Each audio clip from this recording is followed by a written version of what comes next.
जय हिंद दोस्तों, एक बार फिर मैं अपने YouTube channel live India the vision academy में आप सभी का स्वागत करता हूं। इसके पिछले वीडियो में हम लोगों ने पढ़ लिया था कि संधि के विषय में हमने पढ़ा था और संधि का पूरा हम लोगों ने देख लिया था, माने स्वर संधि, व्यंजन संधि और विसर्ग संधि।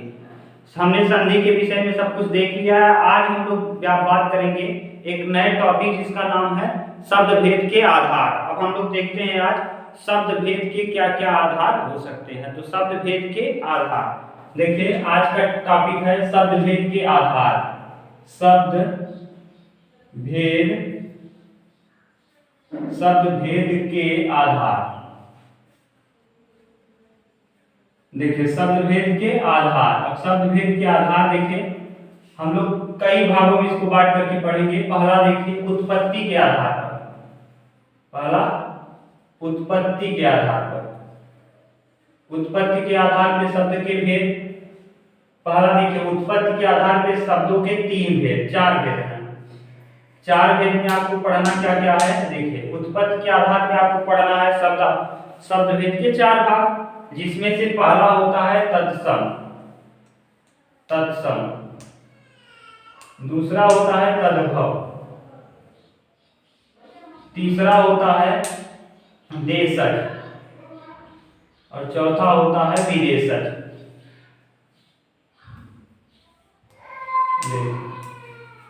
माने शब्द भेद के आधार में पहला हमने पढ़ा क्या, उत्पत्ति के आधार पे शब्द भेद। तो उत्पत्ति के आधार पे हमने बताया उत्पत्ति के आधार पे कितने, चार। उत्पत्ति के आधार पर चार प्रकार के। उत्पत्ति के आधार पे कितने, चार। उत्पत्ति के आधार पे चार देखा, जिसमें हमने समझा तत्सम, तद्भव, देशज और विदेशज। तद्भव, तत्सम, देशज और विदेशज। देखते हैं रचना या बनावट के आधार पे। अभी हमने देखा उत्पत्ति के आधार पे, अब हम देखते हैं रचना या बनावट के आधार पे। रचना या बनावट के आधार पर। बनावट के आधार पर। रचना या बनावट के आधार पे शब्द के कितने रचना या बनावट के आधार पे शब्द के दो भेद हो सकते हैं। तीन देखिए क्या क्या, गलती से सॉरी यहाँ गलती हो गया था। तीन में क्या क्या आपको मिल जाएगा। एक मिल जाएगा रूढ़, एक यौगिक, एक योगरूढ़। तीन रचना या बनावट के आधार पर तीन। तो कौन कौन, रूढ़ शब्द, रूढ़, यौगिक और तीसरा योग रूढ़। उसके बाद देखिए पहले हमने देखा उत्पत्ति के आधार पे चार, अब रचना या बनावट के आधार पे तीन। अब हम लोग देखते हैं तीसरा नंबर अर्थ के आधार पर। अर्थ के आधार पर। अर्थ के आधार पे देखिए दो हो सकता है, एक सार्थक अर्थ होगा, एक निरर्थक अर्थ। तो माने अर्थ के आधार पर दो हो सकता है, एक सार्थक और दूसरा निरर्थक। सार्थक शब्द और निरर्थक शब्द। सार्थक और निरर्थक। इन्हीं सार्थक शब्दों में आप पढ़ेंगे, सार्थक शब्दों में आप पढ़ेंगे पर्यायवाची पढ़ेंगे, विलोम पढ़ेंगे, अनेक शब्दों का एक शब्द पढ़ेंगे। जैसे जिसका पति मर गया हो उसे विधवा कहते हैं। इसी प्रकार जो स्त्री ज्ञानी हो उसे क्या कहा, विदुषी कहा जाता है। अब हम लोग अर्थ के आधार पे देख लिए, अब हम लोग देखेंगे शक्ति के आधार पर। शक्ति के आधार पर। शक्ति के आधार पे तीन है। शक्ति के आधार पे कितने पढ़ने हैं, तीन। अविधा, लक्षणा और व्यंजना। अविधा, लक्षणा और व्यंजना। अविधा, लक्षणा और व्यंजना। शक्ति के आधार पर हम लोगों ने देखा अविधा, लक्षणा और। हम देखेंगे रूपांतर या विकार के आधार पर। रूपांतर या विकार के आधार पर। रूपांतर या विकार के आधार पर भी दो, विकारी और अविकारी शब्द। विकारी शब्द और अविकारी शब्द।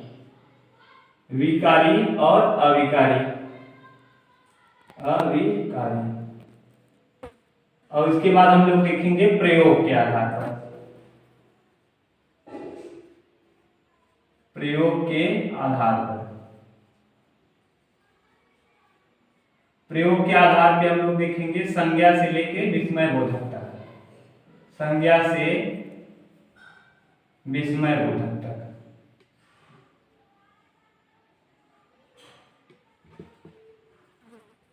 संज्ञा से विस्मय बोधक तक। तो देखिए हमने बता दिया कि शब्द भेद, देखिए इन्हीं के आधार पे हमको शब्द भेद के आधार पे हमको पढ़ना है। अगर आपको ये पता हो कि क्या क्या पढ़ना है, किस तरीके से पढ़ना है, तो बहुत आसानी से आप किसी चीज को पढ़ लेंगे। ये देखिए किताबों में घुमा फिरा के दिया, इसलिए आपको समझ में कम आता है। कहीं एक पार्ट ये दे दिया है, कहीं ये दिया है, कहीं ये। अगर आप लोग इस सीक्वेंस में पढ़ लेंगे फिर आपको कहीं से दिक्कत नहीं होनी है। तो हम लोग पढ़ेंगे, देखिए शब्द भेद के आधार पे हमने बताया 1 2 3 4 5 और 6 प्रकार में बांट दिया हमने। पहला हमने बताया उत्पत्ति के आधार पे, उत्पत्ति के आधार पे हमने आपको बताया 4 भागों में, उत्पत्ति के आधार पे 4 भागों में, जिसमें हमने बता दिया क्या तत्सम, तत्भव, देशज और विदेशज। उसके बाद रचना या बनावट के आधार पे पढ़ाया गया, जिसमें रचना या बनावट के रूढ़ शब्द, यौगिक शब्द, योग रूढ़ शब्द। उसके बाद आप लोगों को बताया गया अर्थ के आधार पर सार्थक अर्थ और निरर्थक, जिसका अर्थ कुछ हो उसे सार्थक, जिसका न हो निरर्थक। उसके बाद हम लोग देखेंगे शक्ति के आधार पर अभिधा, लक्षणा और व्यंजना। उसके बाद देखेंगे रूपांतर या विकार के आधार पर विकारी और अविकारी। उसके बाद हम लोग पढ़ लेंगे प्रयोग के आधार पर संज्ञा से सर्वनाम तक। तो देखिए अब हम लोग पढ़ना शुरू करते हैं उत्पत्ति के आधार पर। इसके आधार पर उत्पत्ति के आधार पर, उत्पत्ति के आधार पर, उत्पत्ति के आधार पर, उत्पत्ति के आधार पर, उत्पत्ति के आधार पर। अब उत्पत्ति के आधार पे हम लोग देखते हैं पहले तत्सम। उत्पत्ति के आधार पे हम लोग पहला देखते हैं तत्सम, तत्सम। अब तत्सम किसे कहते हैं, देखिए इसको तोड़ दीजिए, एक तो हो जाएगा तत् और दूसरा हो जाएगा सम। तत् का अर्थ होता है उसके और सम का अर्थ होता है समान। तत् का अर्थ उसके और सम का अर्थ समान, माने किसके समान, तो माने देखिए उसके माने किसके समान, संस्कृत, उसके माने संस्कृत और समान माने संस्कृत के समान। देखिए जो शब्द संस्कृत से लिए गए और जिस प्रकार से प्रचलित थे उसी प्रकार से यहाँ उतार दिया गया, उन्हीं शब्दों को कहा जाता है तत्सम। तत् मतलब उसके और सम मतलब समान, जो उसके समान। यदि देखिए आपको पता हो तो तत्सम देखिए त और द, देखिए संधि आपको पढ़ाया गया था। यदि आधे त और द आधे द के बाद कुछ भी आए, जैसे स आए, क आए, फ आए, तो त में कोई परिवर्तन नहीं होता बल्कि वो डायरेक्ट जुड़ जाता है। जब आपको व्यंजन संधि पढ़ाया गया था वहां बताया गया था। तो तत्सम देखिए तत् मतलब उसके और सम मतलब समान, माने किसके समान, संस्कृत के समान। वे शब्द जो संस्कृत भाषा में प्रचलित थे और उन्हीं शब्दों को वर्तमान में भी ला करके बोल दिया गया, तो उन्हीं शब्दों को क्या कहा जाता है, तत्सम। तत् मतलब उसके, सम मतलब समान। तो देखिए संस्कृत के समान, यानी जैसे आप लोग एग्जाम्पल में देखेंगे दुग्ध, दुग्ध माने दूध, कर्पूर, कर्पूर मतलब कपूर। तो देखिए इसका एग्जाम्पल क्या मिलेगा आपको, तत्सम शब्दों में देखिए कुछ पहचानने के ट्रिक है। पहचानने के देखिए क्या क्या ट्रिक है, पहचान का ट्रिक। और ट्रिक देखिए नोट कर लीजिएगा, ट्रिक में क्या क्या मिल जाएगा आपको, देखिए र का रूप मिल जाए, र का रूप। अगर र का रूप मिले तो समझ जाइएगा। र का रूप देखिए क्या क्या हो सकता है, जैसे देखिए 3 हो सकता है, जैसे क्रम में 1 है, एक आपको मिल जाएगा कर्म में, एक मिल जाएगा आपको ट्रक में। तो इन सब को कहा जाता है र का रूप। तो र का रूप हो गया। और देखिए अगर ये र का रूप मिल जाए ट्रिक में, अगर आपको मिल जाए स मिल जाए, देखिए छतरी वाला मिल जाए, यदि आपको आधा व मिल जाए, या फिर आपको मिल जाए क्या 6 मिल जाए, आधा व मिल जाए, र का रूप मिल जाए, तो ये शब्द क्या होते हैं, ऐसे शब्द हमेशा क्या कहलाते हैं, तत्सम। तत्सम शब्दों में देखिए अब हम तत्सम शब्दों के कुछ उदाहरण लेके आपको दिखा दे रहे हैं। जैसे देखिए एग्जाम्पल में क्या क्या है, जैसे दुग्ध, दुग्ध, दुग्ध को हम लोग कहते हैं दूध। एग्जाम्पल में देखिए ढेर सारा लेके दिखा दे रहे हैं। जैसे दूसरा हो जाएगा कर्पूर, कर्पूर। तीसरा एग्जाम्पल देख लीजिए, 2 नंबर है। 3 नंबर भिक्षा, भिक्षा। देखिए छा आ गया ना, इसका मतलब ये क्या होगा, तत्सम। भिक्षा को हम लोग भीख कहते हैं। 4 नंबर देखिए अट्टालिका, अट्टालिका, जिसे आप लोग अटारी कहते हैं। अट्टालिका, अट्टालिका, अट्टालिका। 5 नंबर में लिख लीजिए पर्यक, पर्यक मतलब होता है फलन, पर्यक। 6 नंबर में आप लोग लिख लीजिए हस्त, हस्त माने हाथ। 7 नंबर में हस्ती, हस्ती माने हाथी। 8 नंबर में लिख लीजिए घोटक, घोटक मतलब क्या, घोड़ा, घोटक मतलब घोड़ा, घोटक मतलब घोड़ा। देखिए ऐसे प्रश्नों में देखिए यहाँ र का रूप मिल गया, जैसे उष्ट हो गया। 10 नंबर 9 नंबर देख लीजिए उष्ट, उष्ट, उष्ट माने ऊंट। तो देखिए इन शब्द क्या है, ये संस्कृत में बोले जाते थे, एज इट इज वहां से ले लिया गया है।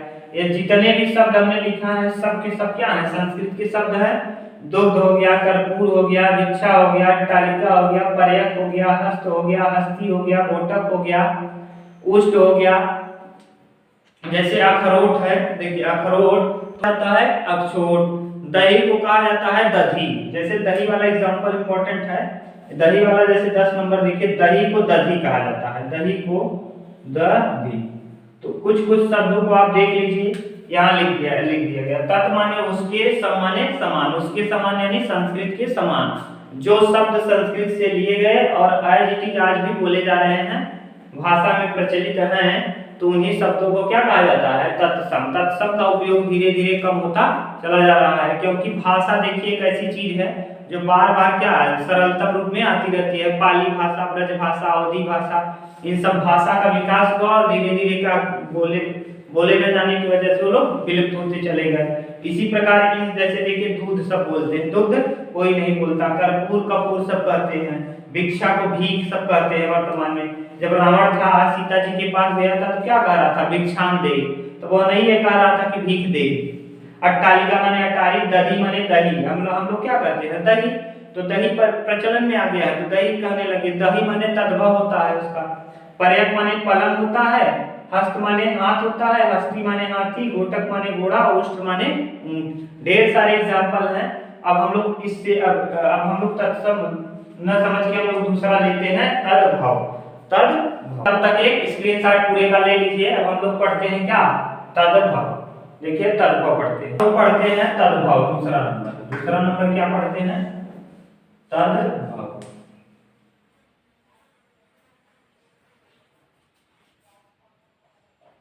अब देखिए तद का मतलब तद प्लस भव। भव माने पैदा होना या उत्पन्न होना, और तद माने उससे, उससे, और भव माने पैदा हुआ, उससे और पैदा हुआ। तो किससे पैदा होगा, उससे माने किससे, संस्कृत के शब्दों से, अर्थात यहाँ उसके कहने का अर्थ है तत्सम से। उसके का मतलब क्या, तत्सम, तत्सम, और पैदा होना माने उत्पन्न होगा। तो जो शब्द संस्कृत वाले शब्दों का प्रयोग करके थोड़ा सरलतम भाषा में लिख दिया गया, उन्हीं शब्दों को क्या कहा जाने लगा, तद्भव, तद्भव। तो जैसे अभी हमने लिखा था एग्जाम्पल यहाँ पे ढेर सारा, जैसे हमने लिखा था दधी, दधी, दधी में देखिए दधी, दधी लिखा था। तो दधी का मतलब देखिए इसी दधी को हम लोगों ने थोड़ा सा मॉडिफाई करके बना लिया और उसको हम लोगों ने क्या कहा, दही। क्या कहा, दही। इसके बाद हमने घोटक लिखा था, दूसरा एग्जांपल घोटक। घोटक मतलब क्या, घोटक, और हम लोगों ने उसका नाम रख दिया घोड़ा, तो घोड़ा। अभी देखिए तत्सम है, तत्सम, और इस तरफ क्या है, तद्भव है, तद्भव। ये तत्सम है, तद्भव है। दही हो गया। घोटक, हस्त माने हाथ, हस्त मतलब क्या, हाथ, हस्त मतलब हाथ। और 4 नंबर देखिए, हस्ती मतलब हाथी, हस्ती मतलब हाथी। ऊष्ट मतलब ऊंट। 5 नंबर देखिए, ऊष्ट, ऊष्ट मतलब ऊंट। अब इसके बाद 6 नंबर देखिए, ऊष्ट मतलब ऊंट। और 6 नंबर में अभी आपको बताया गया था अट्टारी, अट्टालिका, अट्टालिका मतलब क्या, अटारी, अट्टालिका मतलब अटारी। इसके बाद 7 नंबर देखिए, हमने आपको बताया था कि 7 नंबर में, 7 नंबर में कर्पूर बताया था आपको, कर्पूर, कर्पूर का जो तत्सम तद्भव होगा कपूर होगा, क्या हो जाएगा, कपूर। और देखिए पर्यक, जैसे 8 नंबर पर्यक, पर्यक मतलब क्या, पलंग, पर्यक मतलब पलंग। देखिए अब आप क्या, आपको क्या करना है, देखिए हमने बता दिया तत्सम का अर्थ क्या होता है और तद्भव का अर्थ क्या होता है। अब आप इन सभी शब्दों का माने तत्सम आपको मिल जाएगा कक्षा 10 या 11 या 12, जो भी कंपटीशन की बुक हो आपके पास, कोई भी किताब, सब किताब अच्छी होती है, चाहे जिस किताब को आप लोग ले लीजिए और किताब से तद्भव और तत्सम शब्दों को देख करके एक बार लिख लीजिए। जब आप एक बार लिख लेंगे तो आपको क्लियर हो जाएगा तत्सम कौन है और तद्भव कौन है। जैसे दही जो है वो दधी कई बार आया है, ऊंट का जो है ऊष्ट कई बार आया है। तो इन सब शब्दों को आप ध्यान में रखिएगा। और अब हम लोग मिलते हैं हिंदी के अगले क्लास में और हम लोग अगले वीडियो में, और हम लोग देखेंगे देशज और विदेशज। देशज का अर्थ होता है देश में जन्मा हुआ और विदेशज का अर्थ होता है विदेश माने दूसरे देश में जन्मे हुए शब्द जो अपने देश में बने थे। जैसे पगड़ी, लोटा, टाठी, ये सब कहाँ, अपने ही देश में प्रचलित है, इसीलिए इन शब्दों को देशज कहा जाएगा। और जो शब्द विदेशों से आकर यहाँ प्रचलित हो गए हैं उन्हीं को क्या कहा जाता है, विदेशज शब्द कहा जाता है। जैसे हो गया, देखिए खिचड़ी हम लोगों ने कहा है, खिचड़ी शब्द कहाँ की है, यहाँ से इजाद की गई है। पगड़ी है, लाठी है, डंडा है, लोटा है, थरिया है, सब कहाँ से प्रचलित है, यही देश में, तो इसीलिए इनको कहा जाता है। और विदेशज में अगर कह दिया जाए तो आलू, तंबाकू, चाकू, कैंची, ये सब शब्द कहाँ से है, विदेशों से आकर के यहाँ प्रचलित। डॉक्टर, तो ये सब शब्द विदेश से आके यहाँ प्रचलित हुए हैं, इसीलिए इन्हें विदेशज। अगले वीडियो में आप लोगों को देशज और विदेशज के विषय में बता दिया जाएगा। चलिए हम लोग मिलते हैं अगले वीडियो में। Thank you.